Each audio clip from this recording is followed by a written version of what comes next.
i-press natin, ito na, tatang yung pin.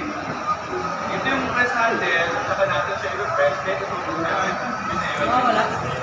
Ito namin easiest way na kung paano gamitin yung distribution.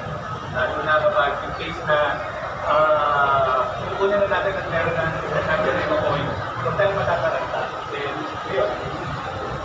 Ano ba? Palakakan natin si Seth. So, ang things to consider when using fire extinguisher, number one, siyempre yung hangin. Kailangan hindi po natin siya kukontrahin. Kung saan pupunta yung hangin, doon tayo sa likod. Kasi, bakit? Kung sasalubungin natin, ano mangyayari? Anyway, masusunog?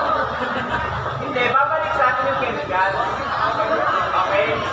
So, kung saan papunta yung hangin, doon tayo pagpwesto